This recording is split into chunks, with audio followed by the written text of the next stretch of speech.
اعوذ باللہ من الشیطان الرجیم بسم اللہ الرحمن الرحیم الحمد للہ رب العالمین الصلاة والسلام علی سید الانبیاء والمرسلین وآلہ الطیبین الطاہرین المعصومین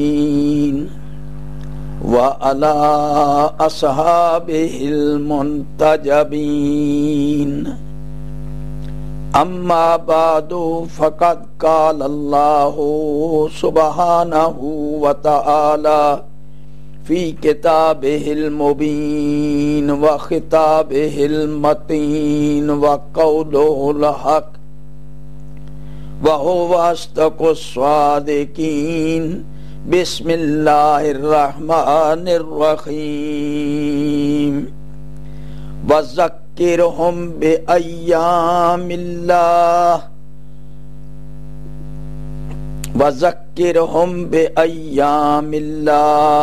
إِنَّ فِي ذَلِكَ لَآيَاتٍ لِكُلِّ صَبَّارٍ شَكُورٍ۔ میرے محترم سامعین و ناظرین، انتہائی خلوص اور توجہ کے ساتھ اپنے سلسلہ کلام کو گزشتہ تقاریر سے ربط دیتے ہوئے آپ کی خدمت میں اس عنوان کردہ آیت کے ذیل میں کچھ معروضات پیش کرنا چاہتا ہوں۔ سورہ ابراہیم کی آیت نمبر 5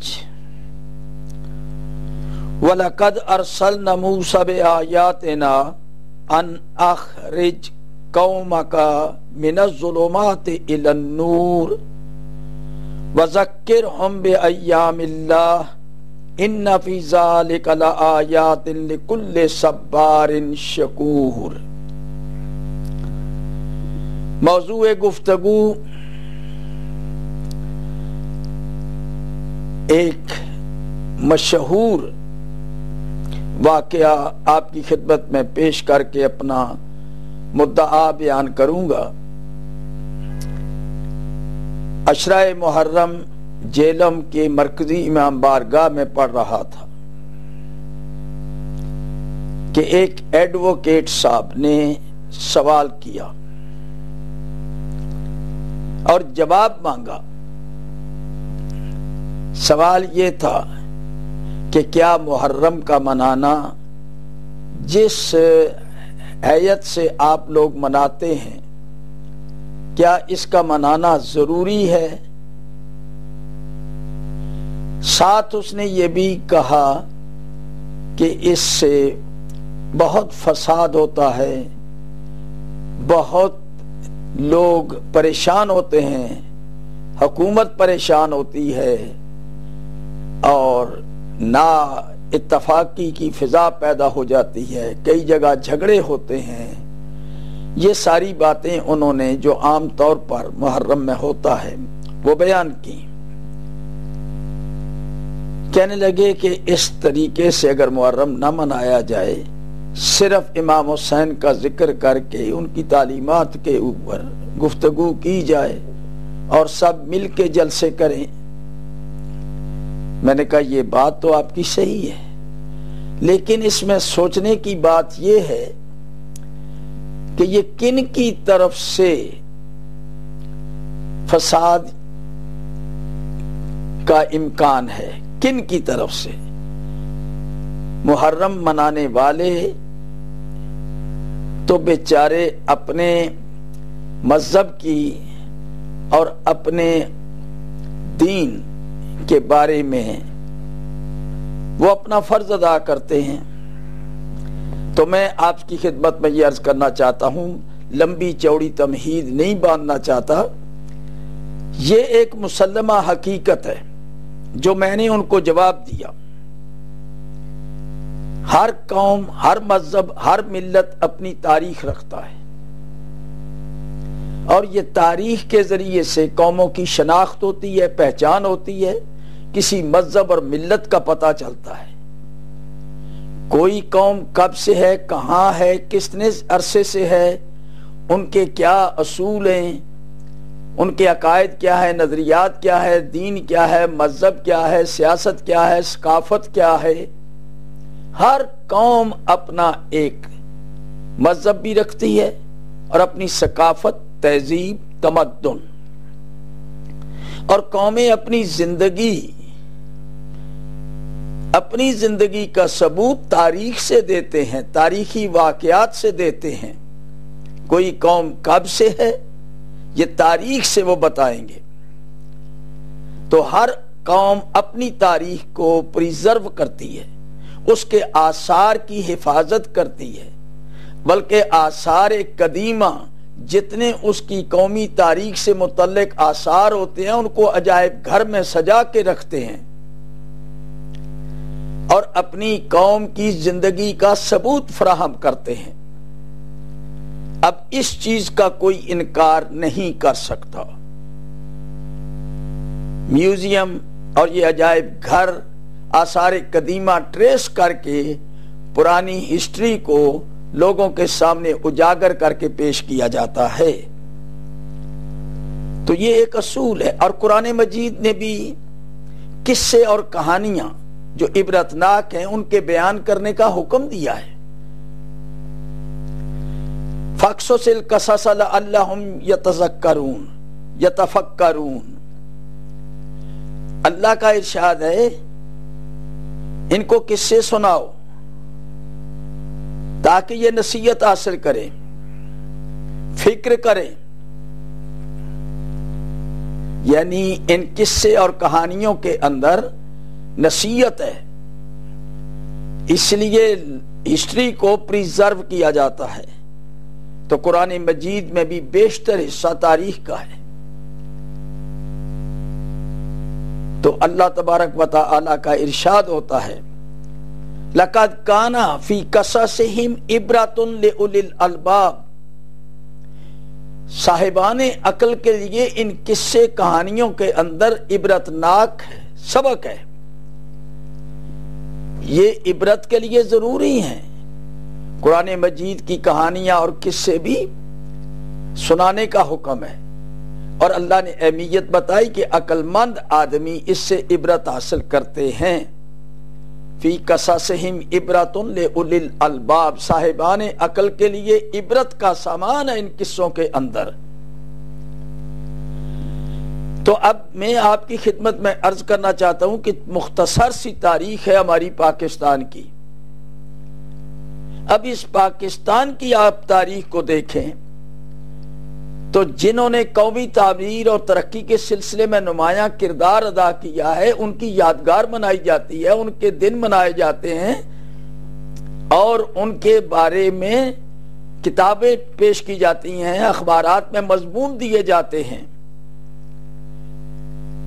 قائد اعظم رحمت اللہ علیہ بانی پاکستان، ان کا دن منایا جاتا ہے، ان کے مزار کے اوپر پھول چڑھائے جاتے ہیں، سلام کیا جاتا ہے، سلوٹ کیا جاتا ہے۔ اب علامہ اقبال کو خراج عقیدت پیش کیا جاتا ہے، مفکر پاکستان جنہوں نے سب سے پہلے پاکستان کی یعنی پیشگوئی فرمائی تھی، انہوں نے یعنی یہ فکر دی تھی کہ برے صغیر کے مسلمانوں کے لیے علادہ وطن ہونا چاہیے۔ تو اس کے بعد ہمارے ملک پر حملہ ہوا اور ملک کے دفاع کے لیے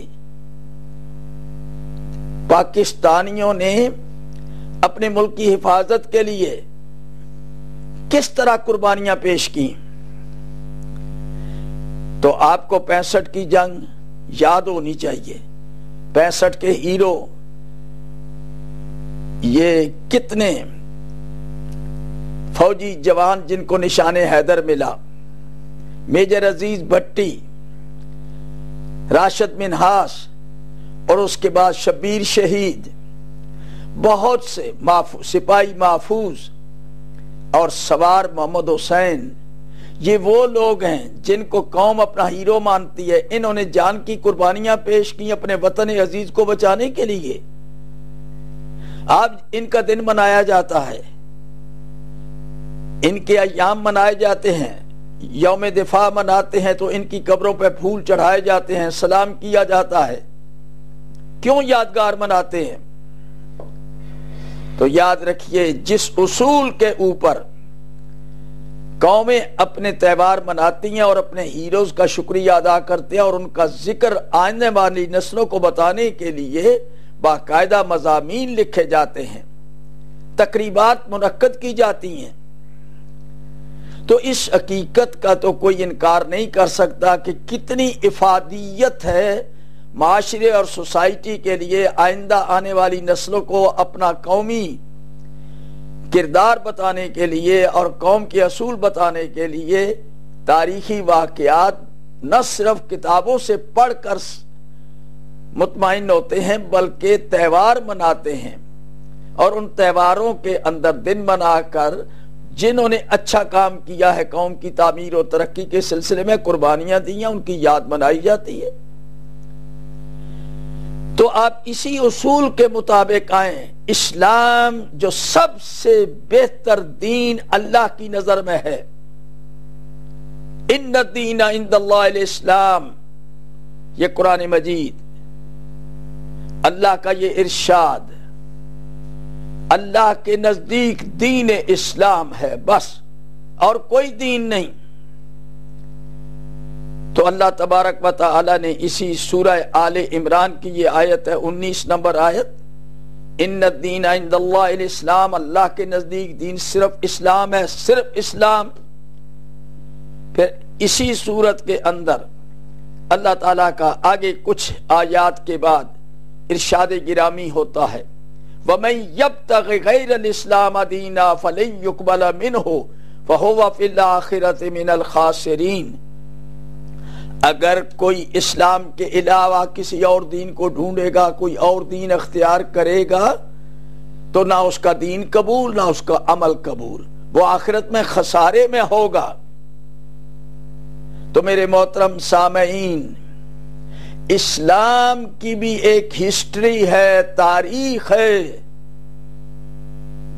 اب اسلام کس چیز کا نام ہے؟ یعنی اسلام کے کچھ اصول ہیں، کچھ اس کے احکام اور اعمال ہیں، مخصوص عقائد و نظریات کی بنیاد پر اسلام پروان چڑھتا ہے۔ تو اللہ تبارک و تعالی نے اسلام کے جو پرنسپل مقرر کیے، جو اصول مقرر کیے، سب سے پہلا اصول، سب سے پہلی بات اللہ کی وحدانیت ہے۔ اللہ کو ایک مانو، اللہ کے بعد رسول کو تسلیم کرو، رسول اکرم کی لائی ہوئی کتاب کو تسلیم کرو، اور یاد رکھو قرآن مجید کے اندر تمہارے عقائد بھی ہیں، تمہارے اعمال بھی ہیں، حلال اور حرام بھی ہے، نیکی بدی۔ یہ کتاب تمہارے لیے گائیڈنس، ہدایت کی کتاب ہے، اور رسول اکرم لانے والے ہیں۔ اس کتاب کی تعلیم حضور کے ذمہ لگی کہ کتاب کی تعلیم بھی دو، اس پر عمل کر کے دکھاؤ۔ تو جناب رسالت مآب نے اللہ کے فرمان کے مطابق اسلام کے اصول بتائے، فروع بتائے، حلال و حرام بتایا، نیکی بدی، غرضے کے جتنے بھی تہذیب الاخلاق، تدبیر منزل، سیاست مدن، 3 عنوانات کے تحت انسانی زندگی گزرتی ہے۔ کچھ امور ہے جن کا تعلق انسان کی اپنی ذات سے ہے، کچھ امور ایسے ہوتے ہیں جن کا تعلق سوسائٹی اپنے رشتہ داروں سے ہے، اپنی فیملی سے ہے، کچھ ایسے امور ہوتے ہیں جن کا تعلق پوری اقوام عالم سے ہوتا ہے، پوری انسانیت سے ہے۔ تو تینوں شعبوں کے اندر قرآن مجید نے بڑی وضاحت کے ساتھ رہنمائی کی ہے، اور جناب رسالت مآب کا اسوہ حسنہ اس کی پریکٹیکل تفسیر ہے۔ تو اسلام کیا ہے؟ قرآن اور سنت، یہ دو بنیادیں ہیں اسلام کی. عقیدہ قرآن کے مطابق ہونا چاہیے، عمل سنت رسول کے مطابق ہونا چاہیے. یہ اللہ کا پسندیدہ دین ہے. اب اس دین کی ابتدا میں جب کفار نے مخالفت کی تو اسلام کو جہاد کرنا پڑا. تو آپ دیکھیے رسول اکرم نے کفار سے جنگ کی، جنگ بدر، احد، خندق، خیبر، حنین، تبوک، یہ مشہور جنگیں ہیں رسول کی. رسول پاک جنگیں کرنے کے لیے نہیں آئے، وہ تو دنیا کو بربریت سے نکال کر انسانیت کے اعلیٰ یعنی منصب پر فائز کرنا چاہتے تھے. لیکن جنہوں نے آپ کی مخالفت کی، پھر ان مخالفین کے ساتھ آپ کو اللہ کے حکم کے مطابق جنگ کرنی پڑی. تو آپ دیکھیں کہ یہ جنگیں جو ہوئی ہیں کیوں ہوئی ہیں؟ اس لیے کہ اسلام کے راستے میں رکاوٹ ڈالنے والے کفار اسلام کو ختم کرنا چاہتے تھے. اللہ کا حکم ہوا کہ تم اپنے دفاع میں جنگ کرو. تو اس وقت کوئی یہ نہیں کہہ سکتا کہ اسلام جو امن کا مذہب لے کر آیا ہے، امن کا پیغام لے کر آیا، وہ جنگ کیوں کر رہا ہے؟ اسلام کے اوپر جنگ مسلط کی گئی اسلام کو ختم کرنے کے لیے. تو اللہ نے حکم دے دیا کہ آپ اپنے ڈیفنس میں. تو میرے محترم سامعین، ہسٹری کو پڑھیں تو رسول اللہ نے جنگیں کی، دین مکمل ہو گیا. اور ان جنگوں کے اندر آپ اگر انڈیویجول کو دیکھیں گے، آپ کے کون ہیرو ہیں،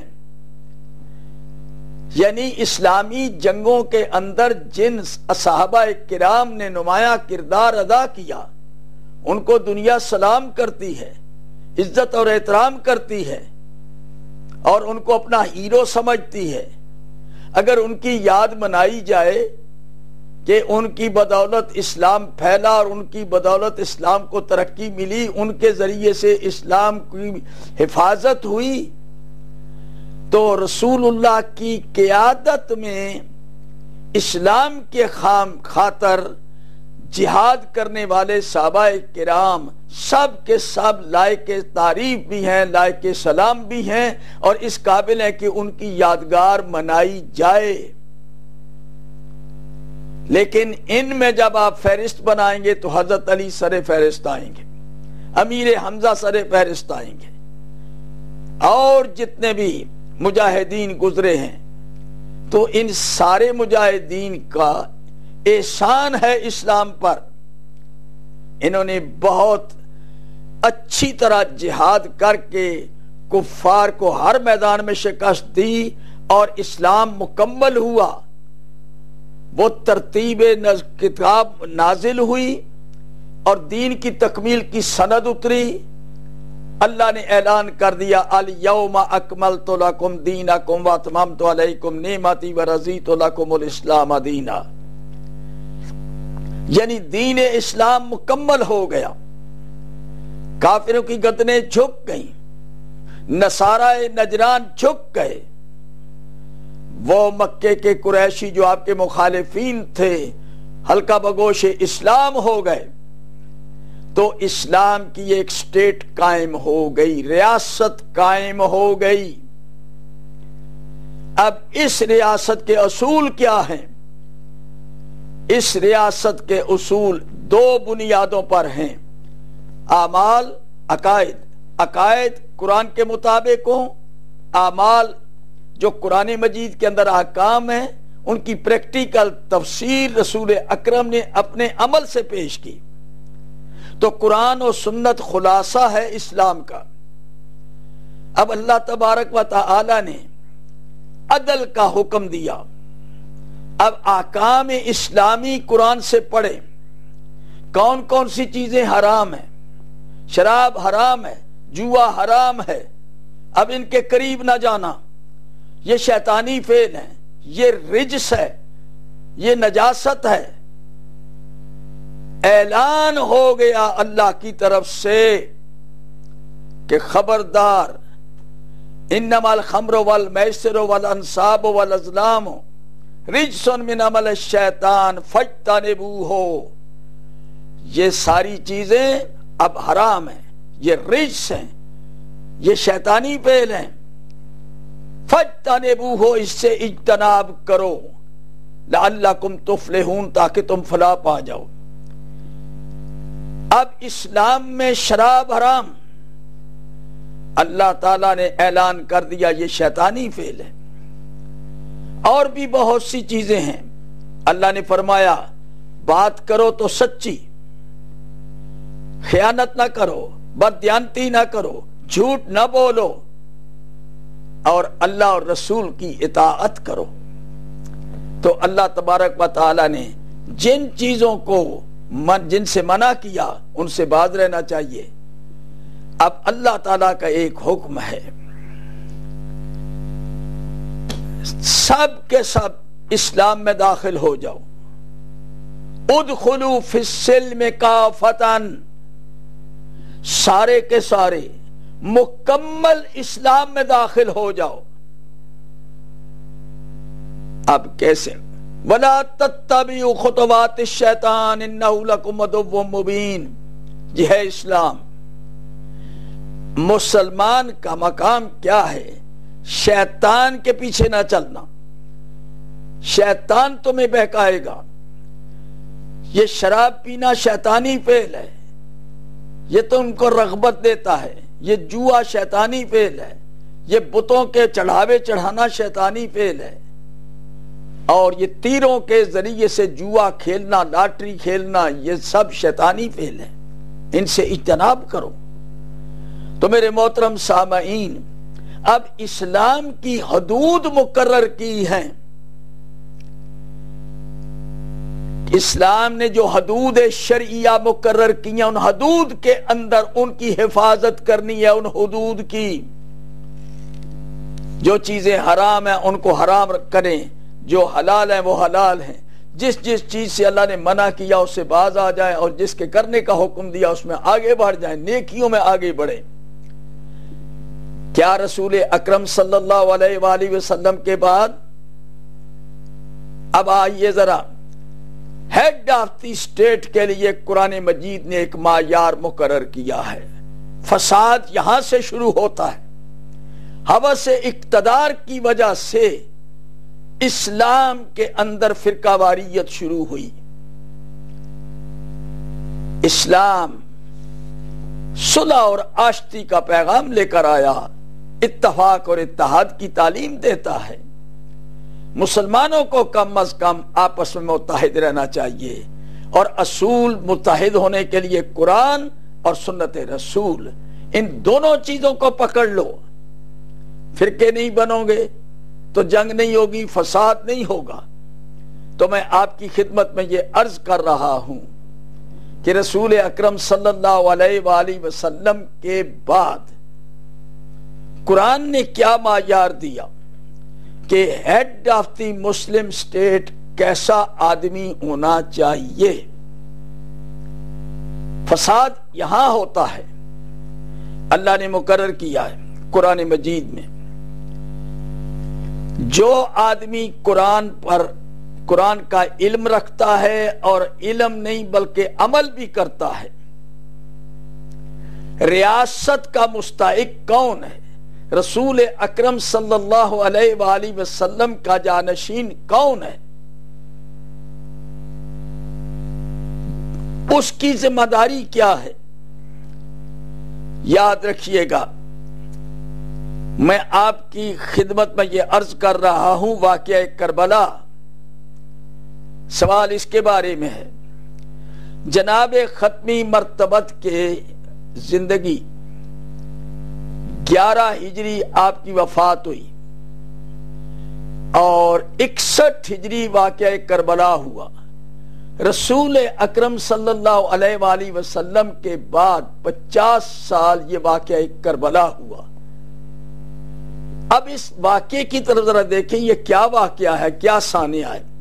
ایک طرف رسول کی پیاری اولاد، حضور کی اولاد اور ان کے محب اور ان کا خاندان، مٹھی بھر آدمی چند، اور مقابل میں اسٹیٹ، حکومت ہے،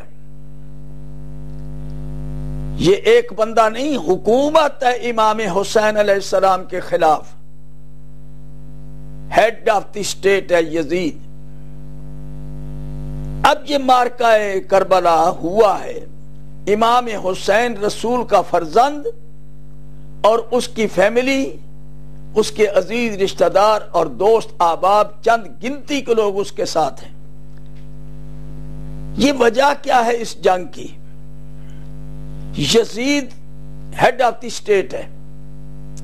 اب ذرا دیانتداری سے دیکھنا، یزید کا کردار مجھے یہاں پیش نہیں کرنا، کون ہے جو واقف نہیں ہے کہ یزید کون ہے؟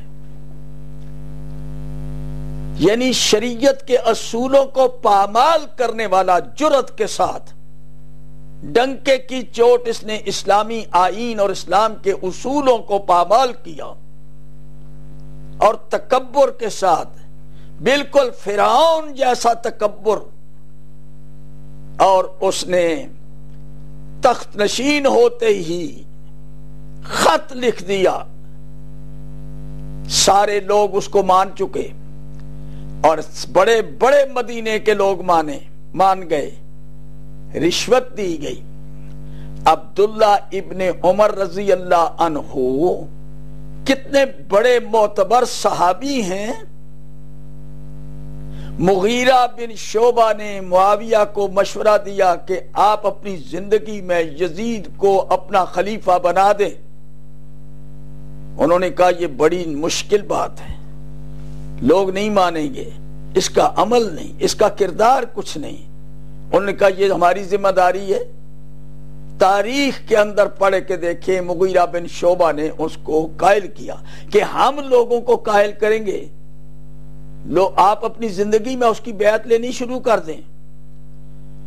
تو اس یزید کے کردار کو آپ خود دیکھنا تاریخی کتابوں میں، اور دیکھنا کون تھا۔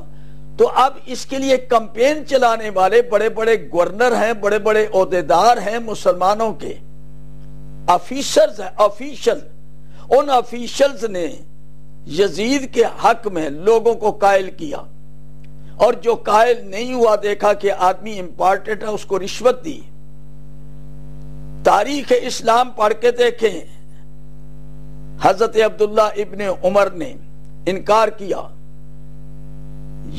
یزید کی حکومت قطعاً اسلام میں گوارا نہیں، یزید کا کوئی کردار نہیں ایسا کہ اس کو ہیڈ آف دی اسٹیٹ بنایا جائے، لیکن لوگوں نے اس کو مانا۔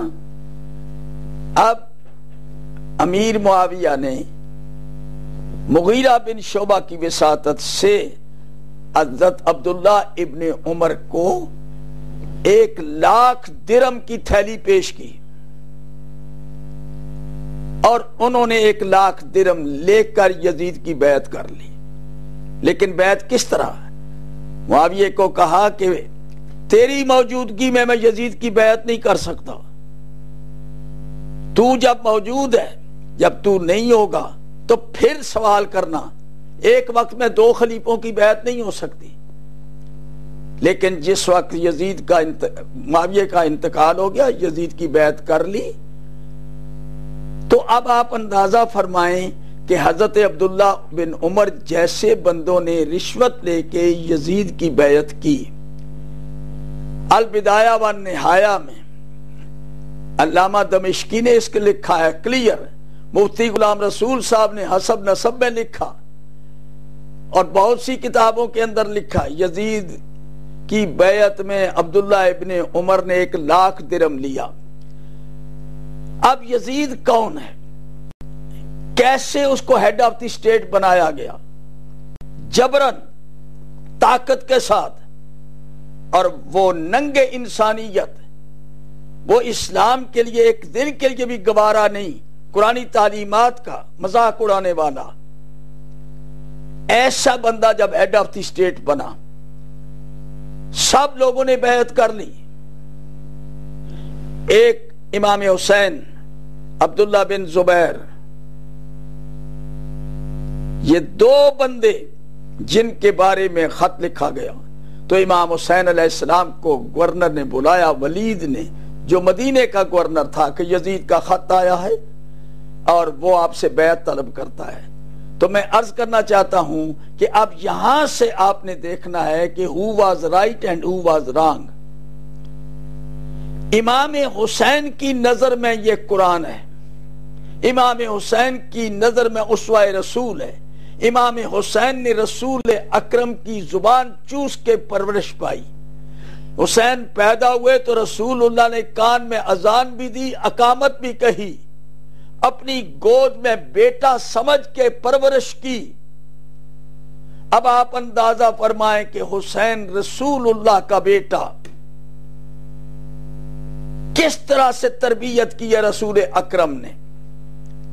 کیا امام حسین اسلام کا دشمن ہے؟ امام حسین کو جب گورنر نے بلایا اور گورنر نے بلا کے کہا کہ یہ یزید کا خط ہے، اس نے آپ سے بیعت مانگی ہے، اس نے بیعت مانگی آپ سے، آپ کا کیا خیال ہے؟ امام علیہ السلام نے جو تاریخی جملے کہے حقیقت میں وہ سننے کے قابل ہیں، اس پر وزن کرنا چاہیے اور وزن کر کے دیکھیں حسین کون، یزید کون، پبلک کون۔ پبلک اب اتنی گر چکی ہے، قرآن اور سنت کا نظام ان کی نظروں میں اتنا گر چکا ہے کہ وہ پہلے میں آپ کی خدمت میں پیش کر چکا ہوں کہ اللہ کا حکم ہے کہ شراب نجس ہے، لا تقربوا الصلاۃ وانتم سکارا، اللہ نے منع کیا کہ نشے کی حالت میں نماز کے قریب نہ جاؤ، قطعاً نماز قبول نہیں ہوگی، یہ شیطانی فعل ہے۔ لیکن آپ اندازہ فرمائیں کہ کتنے قرآن کی تعلیمات کتنی گر گئی، کتنے اصول گر گئے، اور اللہ کے حکم کو لوگوں نے کیا سمجھا، بجائے اس کے کہ وہ گورنر کوفہ جو گورنری کے نشے میں نماز پڑھا رہا ہے وہ شراب پیے ہوئے تھا اور وہ عادی تھا۔ میں بتاتا ہوں کہ اسلام کا نظریاتی انحطاط شروع ہو چکا تھا، نظریات تبدیل ہو جا رہے تھے، اسلام کی عظمت خاک میں مل رہی تھی۔ وہ جو اسلام کے اندر سینکٹیٹی اور تقدس قرآن اور سنت رسول پیش کرتے ہیں وہ اپنا مقام سے گر چکے تھے۔ اب ایک آدمی جرأت کر کے شراب پیتا ہے، شراب کی حالت میں 2 رکعت کی بجائے 4 رکعت پڑھا دیتا ہے، بجائے اس کے کہ اس کے خلاف فتویٰ دیا جاتا، اس کی وضاحت کی جاتی، اس کو ممنوع قرار دیا جاتا اور نماز کا اعادہ کیا جاتا، کسی متقی پرہیزگار کو کھڑا کر کے نماز کا اعادہ ہونا چاہیے تھا، لیکن ایسا نہیں ہوا۔ شرابیکا اکبر والے نے تو یہ ماحول کو دیکھے کہ ماحول کہاں تک اسلام کے مخالف ماحول ہو چکا تھا۔ میں مثال دے رہا ہوں، اس بندے نے مذاق کے طور پر کہا، عبداللہ ابن مسعود نے کہا، اس نے کہا کہ اگر کم ہے تو میں اور زیادہ کر دوں، بس وہی نماز رہی۔ اب یہاں سے دلیل بن گئی، چونکہ گورنر نے پڑھائی ہے، یہ گورنر حکومت کا آدمی ہے، تو آپ دیکھیے حکومت یعنی بادشاہ یا اس کا جانشین یا اس کا نامزد گورنر کوفہ کے اندر نماز پڑھاتا ہے، قرآن پاک کی پرواہ نہیں ہے، صحابہ کرام اس کو ٹوکتے ہیں لیکن اس کے اوپر کوئی نوٹس نہیں لیا جاتا۔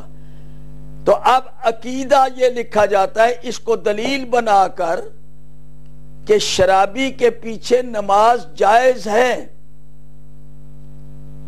اللہ کا قانون بدل رہا ہے، اللہ کی ذات کہہ رہی ہے کہ لا تقربوا الصلاۃ وانتم سکارا، نماز کے قریب نشے میں مت جاؤ، شراب نجس ہے، فعل شیطان ہے۔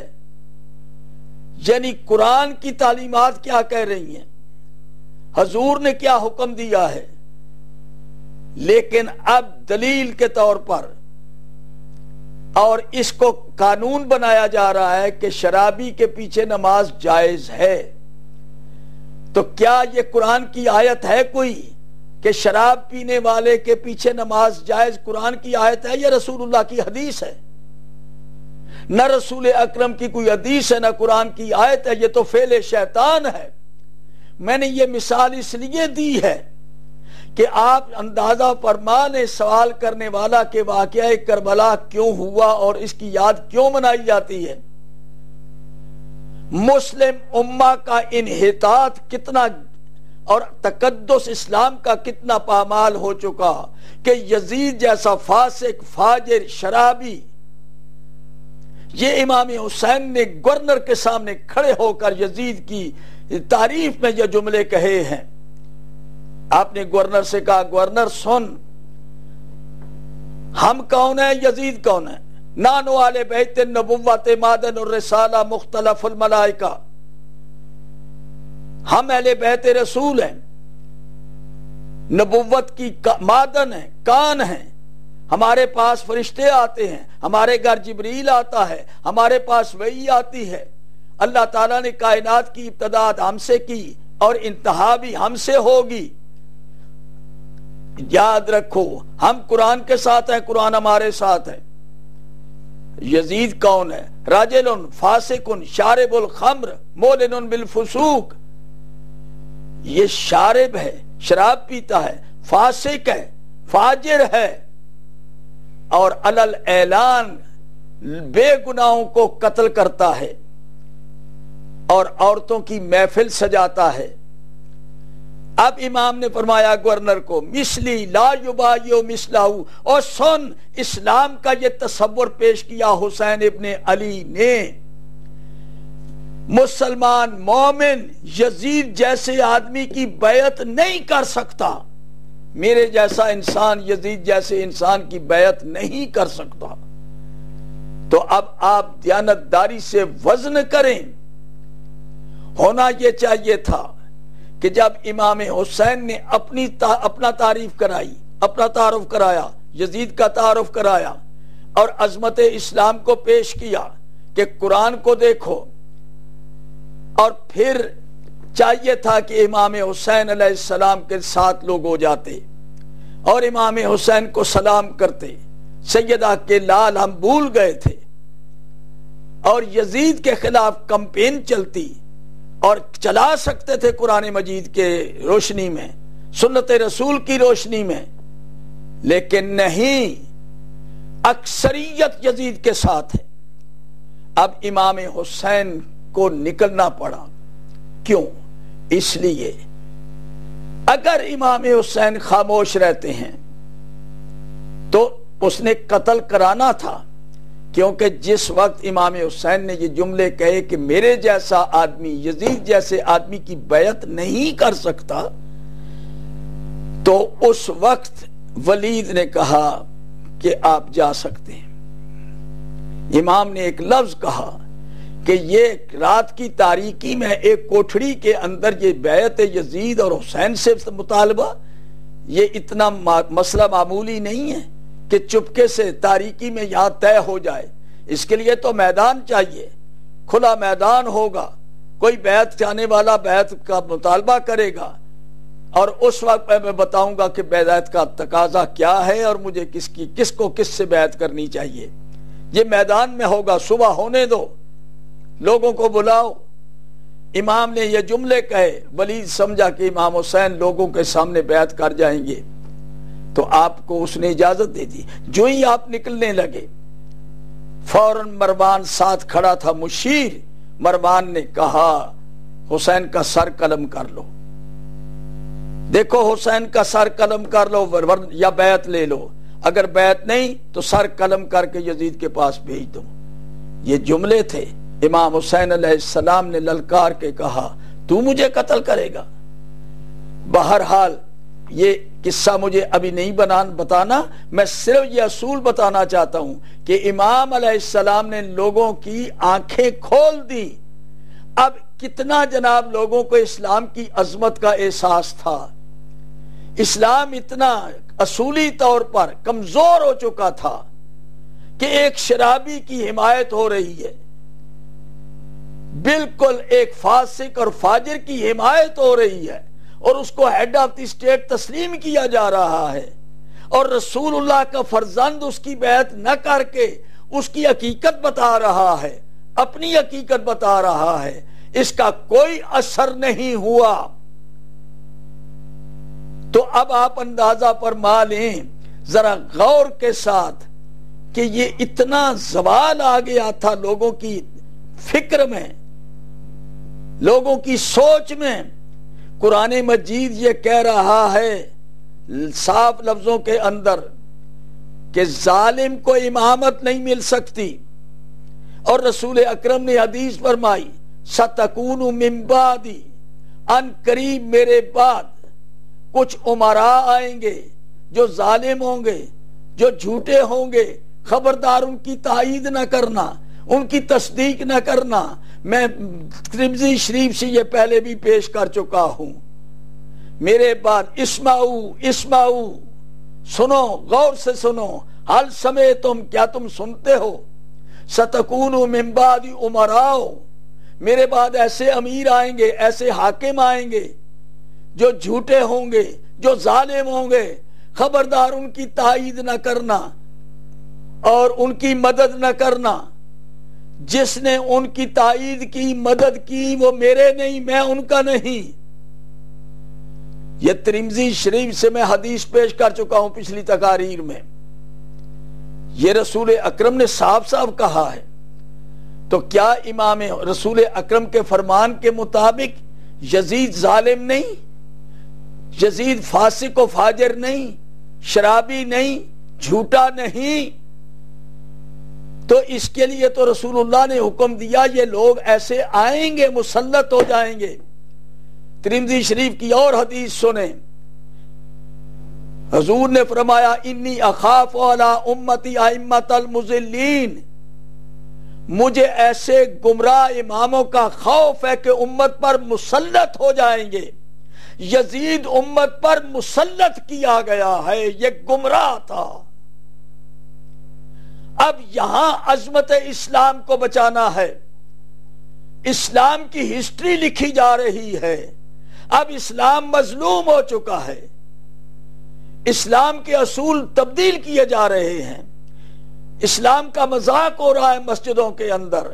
ایک سرکاری عہدیدار گورنر، یہ معمولی عہدہ نہیں ہے، جامع مسجد کوفہ میں شراب پی کے نماز پڑھاتا ہے اور اس کو دلیل بنا کے، اس کی دلیل یعنی گورنر کے پیچھے شریعت بدل رہی ہے، قانون اللہ کا بدل رہا ہے گورنر کی خاطر۔ میرے محترم سامعین، دیانتداری سے دیکھنا، یہ شرح فقہ اکبر میرے پاس ہے، اردو ترجمہ بھی پڑھیں اور اس کی عربی بھی پڑھیں، اور اس میں لکھا ہے کہ الصلاۃ خلف کل بر و فاجر جائزۃ من المؤمنین، اس کو مومن کہا جا رہا ہے۔ شرح فقہ اکبر والا کہتا ہے کہ یزید کے ایمان میں کوئی فرق نہیں، ایمانہ محقق۔ اب یہ ایمان کا سٹینڈرڈ کتنا گر گیا، کہتے ہیں کہ یزید کا ایمان محقق ہے، تحقیق شدہ ہے، یزید پکا مومن ہے۔ اب یزید کے اس ایمان کا آپ اندازہ فرمائیں کہ معیار امامت کتنا گر گیا، ایمان کا درجہ کتنا گر گیا کہ یزید کو اپریشیٹ کیا جا رہا ہے۔ گورنر کوفہ جو شراب پی کے نماز پڑھا رہا ہے، اس کو قانون کی شکل دے دی گئی۔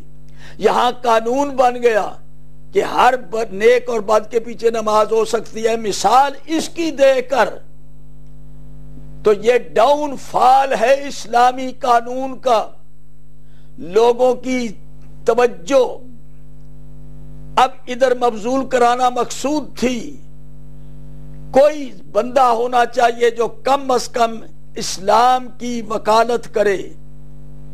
اب سارے کے سارے یزید کو حاکم مان چکے، شراب کو پینے والے پر کوئی حرج نہیں، اس کا ایمان اپنی جگہ پر ٹھیک ہے۔ شرح فقہ اکبر نے کہا کہ اس نے امام حسین کو قتل کیا، قتل حسین سے اس کے ایمان میں کوئی فرق نہیں پڑا، شراب پینے سے اس کے ایمان میں کوئی فرق نہیں پڑا، اس کا ایمان محقق تحقیق شدہ ہے، خبردار اس کو برا نہ کہنا۔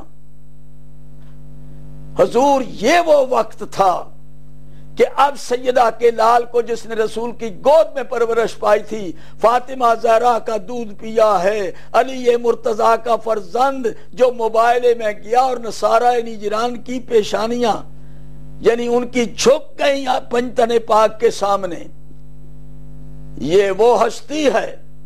اب امام حسین علیہ السلام نے جواب دینا ہے اللہ کو، رسول کو۔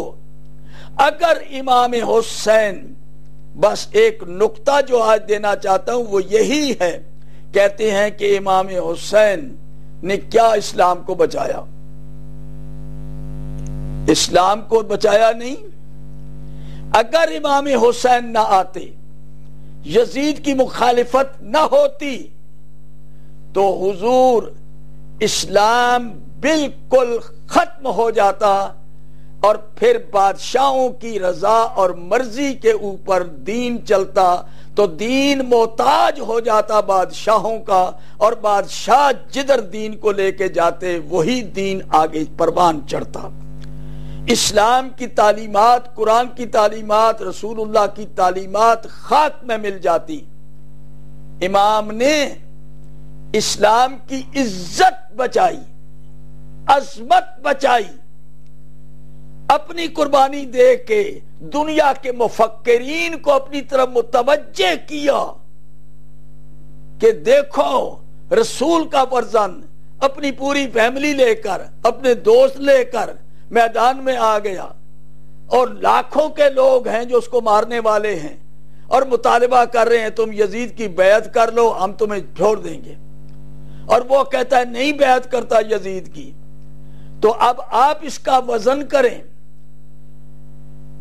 مسلمانوں تمہیں ناز کرنا چاہیے حسینیت پر اور حسین کے پر، امام حسین کے ساتھ ملنے والے صحابہ اور ان کی اولاد پر، اہل بیت پر، جنہوں نے جان کے نذرانے پیش کر کے یزید کی خلافت کا انکار کر کے ہسٹری میں یہ بات ثبت کرا دی کہ یزید حقیقت میں قرآن اور تعلیمات محمد مصطفیٰ کو پامال کر چکا تھا۔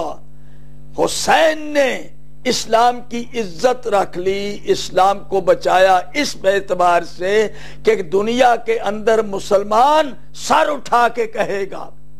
اگر یہ کوئی نہ اٹھتا تو یہ سلسلہ آگے چلتا تو مسلمان دنیا میں جھک جاتے غیروں کے سامنے۔ کوئی غیرت مند انسان کسی دوسرے مذہب کے سامنے فخر کے ساتھ سر اٹھا کے بات نہ کر سکتا۔ یہ حسین نے ہمیں اس قابل بنایا۔ جب کوئی غیر حملہ کرتا ہے، جب کوئی غیر اعتراض کرتا ہے کہ تمہاری سوسائٹی تو یہ ہے، وہ محسن انسانیت جس نے تم کو درندوں سے انسان بنایا، صحابی بنا کے جنت کے دروازے پہ تم کو کھڑا کر دیا، ارے اس کی اولاد کو تم نے ذبح کر دیا جبکہ اس کا قصور کوئی نہیں، وہ اپنے جد کے نقش قدم پہ چل رہا ہے۔ تو اب مسلمان غیروں کے سامنے کیا جواب دے گا؟ کیا جواب دے گا مسلمان؟ مسلمان سلام کرتا ہے حسین تیری غربت کو سلام، تیری عظمت کو سلام، تو نے اسلام کی لاج رکھ لی کہ یزیدیت اسلام نہیں ہے بلکہ حسینیت اسلام ہے۔ حسین نے اسلام پر احسان کیا اور ہمیں سر بلند کر دیا۔ جب ہم کبھی ظلم اور عدل کی جنگ ہوگی تو ہم حسین کا ذکر کریں گے، یزید کا ذکر نہیں کریں گے۔ یزید تو ننگے انسانیت ہے۔ اب دنیا کو کیا بتائیں گے آپ؟ حقیقت یہ ہے کہ امام حسین ہیرو ہے جس نے قرآن کی عظمت کو بچایا، حلال و حرام کا امتیاز سکھایا، اور ظالم کے ساتھ صلح صفائی یہ اسلام میں نہیں ہے۔ تو رسول اکرم نے منع کیا، خبردار ظالم آئیں گے تمہارے امام، ان کا ساتھ نہ دینا۔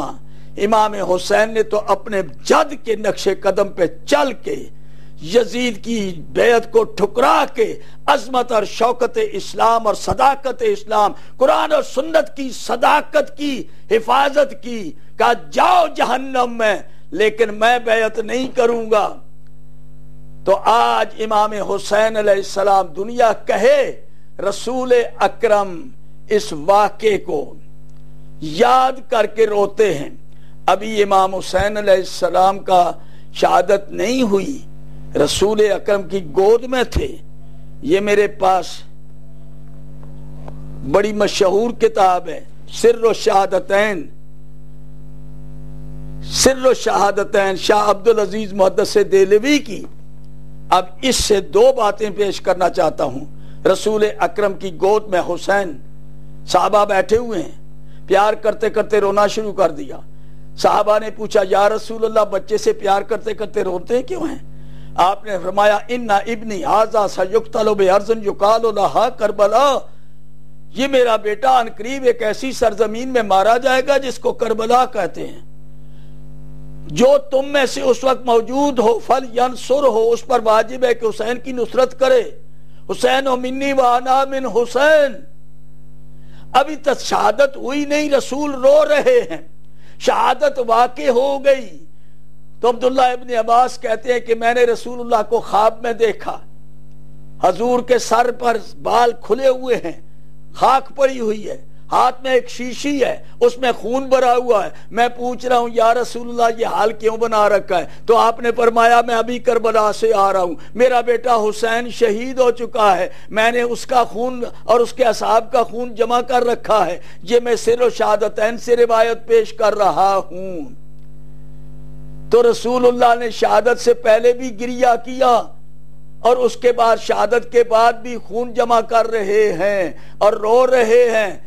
عبداللہ ابن عباس کہتا ہے کہ میں نے رأیت رسول اللہ صلی اللہ علیہ وآلہ وسلم فی المنام اشعث اکبرا رسول اللہ کے سر پر خاک پڑی ہوئی ہے، چہرہ غبار آلود ہے، وَبِيَدِهِ قَرُورَةٌ، اس کے ہاتھ میں ایک شیشی ہے، فِيهَا دَمُّ الْحُسَيْنِ وَأَصْحَابِهِ، اس میں حسین اور اس کے ساتھیوں کا خون رسول نے جمع کیا.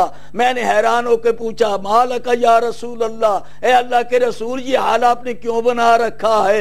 حضور نے فرمایا کہ ابھی ابھی میں کربلا سے آ رہا ہوں، میرا بیٹا حسین شہید ہو گیا. تو یہ خواب ام سلمہ نے دیکھا. ام سلمہ کے پاس شیشی میں خاک تھی. جب اس نے رسول اللہ سے پوچھا تو رسول اللہ نے فرمایا وہ خاک کربلا کو تو دیکھو جو میں نے شیشی تمہیں دی تھی. جب ام سلمہ نے دیکھا تو وہ خاک کربلا خون بن کر ابل رہی تھی. تو مظاہر فطرت امام حسین کا غم منا رہے ہیں. تو حضور یہ واقعہ وہ ہے، امام حسین علیہ السلام نے دین کی عزت رکھی، دین کی عزت رکھی. اور اگر یزید سچا تھا اس کے اوپر تم نے کتاب میں تو لکھ دیا کہ اس کا ایمان محقق ہے، جرأت کر کے مجمع میں بین الاقوامی پلیٹ فارم کے اوپر کھڑے ہو کر عظمت اسلام کو پیش کرتے ہوئے ذرا یزید کے ایمان کو ثابت کریں، اس کے اسلام کو ثابت کریں. آپ جب بھی اسلام کی عظمت کا نام لیں گے تو اولاد رسول یاد آئے گی، حسین کی قربانی یاد آئے گی کہ یہ ہے اسلام. میرے محترم سامعین، اگر عزیز بٹی کی یادگار بنا سکتے ہیں تو جس نے اسلام کی عزت رکھ لی، قیامت تک کے لیے دین کو آپ نے سرخرو کر دیا. اقبال بھی کہتے ہیں نا، سر ابراہیم و اسماعیل بود یعنی یہاں اجمال را تفصیل بود. دنیا والو تم حسین کی شہادت کو نہیں سمجھے، یہ راز ہے جو ابراہیم اور اسماعیل کی قربانی کا راز، اس کی تفصیل کربلا میں حسین نے پیش کی ہے. اللہ اللہ بائے بسم اللہ پدر معنی ذبح نظیم آمد پسر. کیا کہنے علی کے، وہ بسم اللہ کی بے ہے اور بے کے نیچے نقطہ ہے. آپ نے فرمایا نا نقطہ تنتا طلبائے بسم اللہ. اور اقبال بھی اقرار کر رہا ہے کہ حضرت علی بے کی نقطہ ہیں، یہ بائے بسم اللہ ہے. اور اس کے بعد بیٹا ذبح عظیم کی عملی تفسیر ہے. اللہ اللہ بائے بسم اللہ پدر معنی ذبح نظیم آمد پسر. تو حضور اگر آپ اسلام کو دنیا کے سامنے سرخرو کرنا چاہتے ہیں تو فرقوں کی ابتدا یہاں سے ہو رہی ہے. آپ کو فیصلہ کرنا پڑے گا کہ حسین صحیح یا یزید صحیح. یزیدیت آگے چلتی رہی ہے اور حسینیوں کے اوپر اس وقت سے لے کر آج تک مصائب ٹوٹے ہوئے ہیں. ان کو کہا جاتا ہے کہ ذکر نہ کرو، حسین نہ کرو، گلیوں میں نہ آؤ، تاکہ یزید کی یزیدیت سامنے نہ آئے. آخر دعوانا ان الحمدللہ رب العالمین.